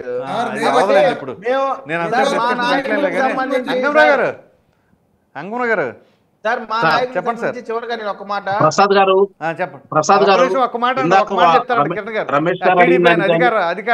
అధికార పార్టీకి సంబంధించిన ఒక మాట చెప్తాంట, చెప్పండి సార్. మా నాయకులకు సంబంధించి అవినీతి ఆరోపణలు అయితే ఎక్కడా లేవు, కానీ కొంతమంది దుందుడుకు స్వభావంతో ప్రవర్తిస్తా ఉన్నారు. వాళ్ళని వెంటనే చంద్రబాబు నాయుడు గారు మందలిస్తా ఉన్నారు, హెచ్చరిస్తా ఉన్నారు. ఇంకేదైనా తప్పులు చేసిన వాళ్ళ పైన మాత్రం చర్యలు కూడా తీసుకుంటా ఉన్నారు. అది మీ ప్రభుత్వంలో అది కొరవడింది. మీ ఎమ్మెల్యేలు కానీ ప్రజలు గమనిస్తారులే సార్. అంకమ్రావు గారు చెప్పండి, కంక్లూడ్ చేయండి. సందేహంగా వాస్తవం అందుట్లో చెప్పండి. హలో వినపడుతుందండి? ఇందాక రమేష్ గారు ఇచ్చిన అంశం వాస్తవం, అందుట్లో ఎలాంటి సందేహమే లేదు. గత ప్రభుత్వంలోనూ శాసనసభ్యులు చేసింది అదే పని, ఇప్పుడు వాళ్ళు చేస్తుంది అదే పని. ఇందులో శుద్ధపోసలు ఉన్నారని 135 మంది గెలిచిన తెలుగుదేశం పార్టీ వాళ్ళు కావచ్చు, 21 మంది జనసేన వాళ్ళు కావచ్చు, 8 మంది భారతీయ జనతా పార్టీ వాళ్ళు కావచ్చు, వీళ్ళంతా అందుట్లో ఇంత మొత్తం కలిపి 164 మందిలో అందరూ దొంగలని చెప్పలేము, అందరూ శుద్ధపోసలని చెప్పలేము.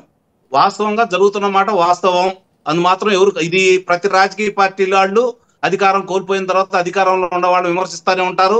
అధికారం వచ్చిన తర్వాత వీళ్ళు అదే పని చేస్తున్నారు. ఇందులో మాత్రం మనం ఎవరిని ఇందులో మినహాయింపు అయితే ఎవరికి లేదు. ఇది ప్రజల్లో చైతన్యం వచ్చేంత వరకు ఈ రాజకీయ పార్టీలానే కొనసాగుతూ ఉంటాయి. అందుట్లో సందేహం కూడా ఏమి లేదు. కాకపోతే ఇక్కడ ఏందంటే గజ దొంగలు బెటరా లేకపోతే చిన్న దొంగలు బెటరా అనే స్థితికి ఈ రోజు ప్రజలు వచ్చారు. ఇది గమనించాలి. ఇప్పుడు బందిపోట్లు వచ్చారనుకోండి, అన్నట్టు నిస్సందేహంగా అందుట్లో ఎలాంటి సందేహం అయితే ఏమి లేదు. ఎవరిని వెనకేసుకొస్తారంటే పార్టీ వాళ్ళు వాళ్ళని వెనకేసుకు రాబోతే రా పాపం రేపు పొద్దున వెళ్ళనే అయ్యా నువ్వు అధికార ప్రతినిధి కాదు నువ్వు మాట్లాడొద్దని అంటారు. సహజం అన్నమాట అది. కాబట్టి వాళ్ళని కూడా నేను తప్పట్లేదు, ఎందుకంటే వాళ్ళ పరిధి వాళ్ళకు ఉంటాయి కాబట్టి. సార్ ఎన్నాళ్ళు ఒక లెక్క ఇప్పటి నుంచి ఒక లెక్క అన్నట్టుగా ఉండాలి యాక్చువల్గా పరిపాలన. ఎందుకంటే మొన్న ఆ కూటమిగా ఏర్పడినటువంటి ఆవశ్యకత ప్రజలకు గుర్తించారు. అది ఆ గుర్తించిన విధానానికి అంత మ్యాండేటరీ ఇచ్చారు కాదండి.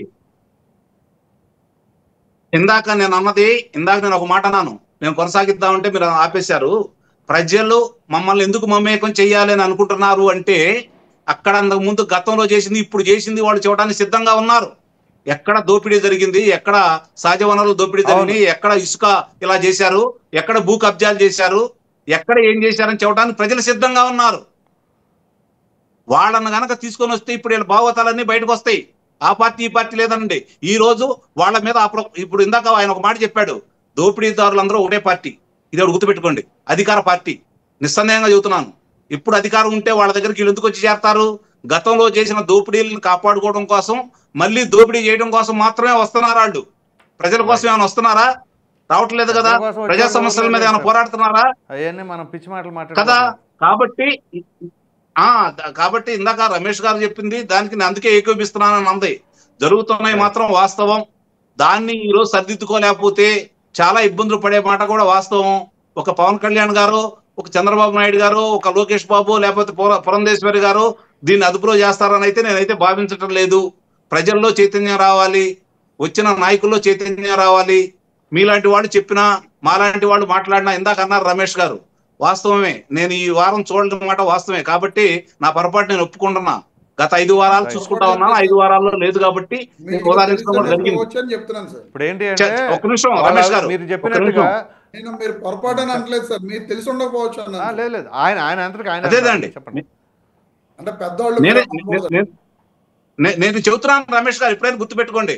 మేము రాజకీయంగా మాట్లాడలేదు. జరిగిన పొరపాటు ఎందుకులేండి దానికి పొరపాటు. అవును, ఒక ఆంధ్రుడుగా కొన్ని విషయాలు మేము మొన్న వేరే కార్యక్రమంలో చూడలేదు వాస్తవం. అది పొరపాటు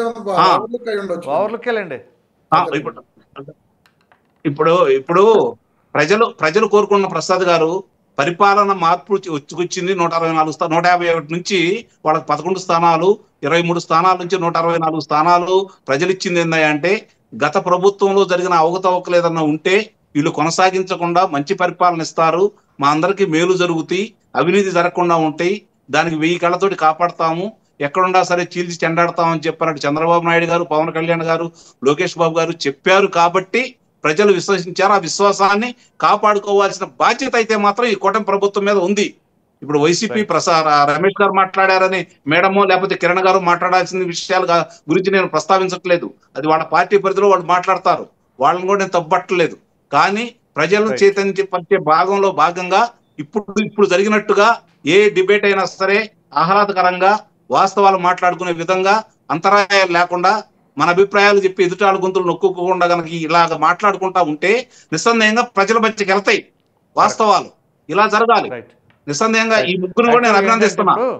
అవును, యాక్చువల్గా ఏంటంటే ఇప్పుడు నేను కూడా ప్యానెల్లో ఉన్న ప్రతి ఒక్కరిని కూడా అభినందిస్తున్నాను. ఎందుకంటే ఈ విధంగా జరిగితే ప్రజలకు వాస్తవాలు తెలిస్తే ఇప్పుడు ఏదైతే అవినీతికి సంబంధించిన వ్యవహారం గత ప్రభుత్వంలో ఈ విధంగా జరిగింది అని చెప్పేసి బయట పెట్టాలి అని అంటే ఇప్పుడు ఉన్న ఎమ్మెల్యేలు కూడా ఎక్కడ అవినీతి చేయకుండా ఉంటే అప్పుడు బయట పెడతానుకుంటుంది. కానీ ఇప్పుడున్న ఎమ్మెల్యేలు అవినీతికి పాల్పడతా ఉండగానే గత ప్రభుత్వ హయాంలో ఎమ్మెల్యేలు ఈ విధంగా అవినీతికి పాల్పడ్డారు అని చెప్పేసి అనడానికి ప్రజలు కూడా చెప్పడానికి భయపడతారు.